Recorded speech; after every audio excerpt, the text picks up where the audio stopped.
Bien aimé, bonjour. Aujourd'hui, nous sommes dimanche.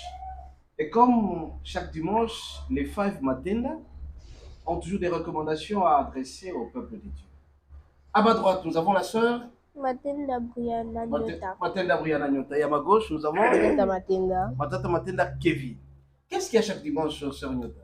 La recommandation. La recommandation du dimanche. Et aujourd'hui, dimanche, nous avons quelle recommandation, Kevin Matata?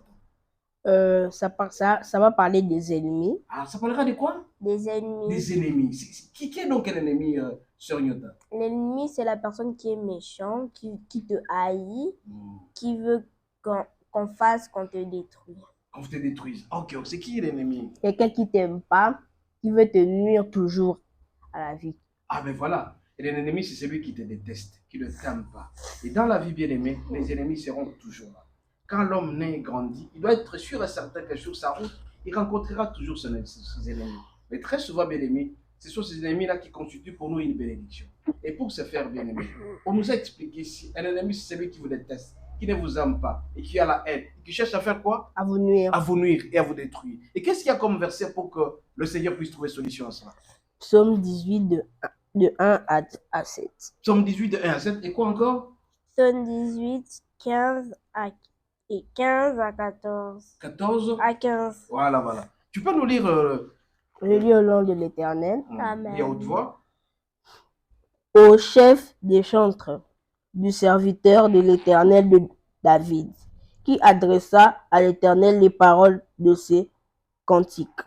Lorsque l'Éternel l'eut délivré de la main de tous ses ennemis et de la main de Saül, il dit: Je t'aime, ô Éternel, ma force, Éternel, mon rocher, ma forteresse, mon libérateur, mon Dieu, mon rocher, où je trouve un abri, où mon bouclier, la force qui me sauve, ma haute retraite. Je m'écrie: Loué soit l'Éternel, et je suis délivré de mes ennemis. Les liens de la mort m'avaient environné, et les torrents de la destruction m'avaient épouvanté.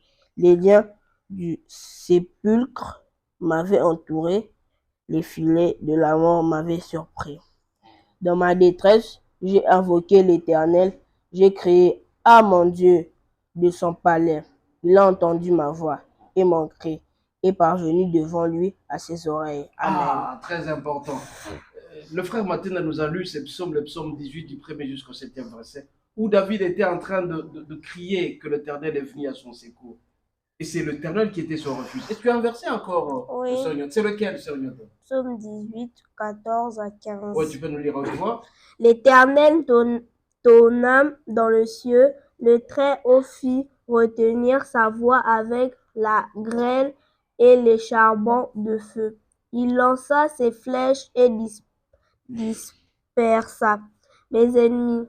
Il multiplia le coup de la foudre et mit en déroute.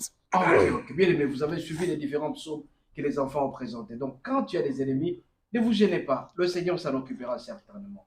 Et quand les ennemis vous font du mal, soyez sûr et certain qu'il y a quelqu'un à côté de vous qui va assurer votre sécurité. Et que fait le Seigneur à cet effet-là pour les ennemis?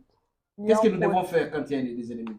On prie pour eux et qu'ils nous haïssent plus. Voilà. Et qu'on s'aime. Qu'on s'aime. Voilà. Qu'est-ce qu'il y a? Si tu as les ennemis, qu'est-ce que tu fais? Il faut beaucoup prier. Il faut beaucoup prier aussi. Nous devons prier pour eux. Les ennemis seront toujours là. Ils ne feront jamais changer. Raison pour laquelle ce matin, bien aimés, ne vous gênez pas quand il y a des ennemis. Ces ennemis sont là aussi pour vous aider de marche-pied pour atteindre un point le plus élevé. Soyez bénis et à la prochaine. Qu'est-ce qu'on dit? Au revoir. Au revoir et à la prochaine. À la prochaine. Bon dimanche. Ciao, ciao.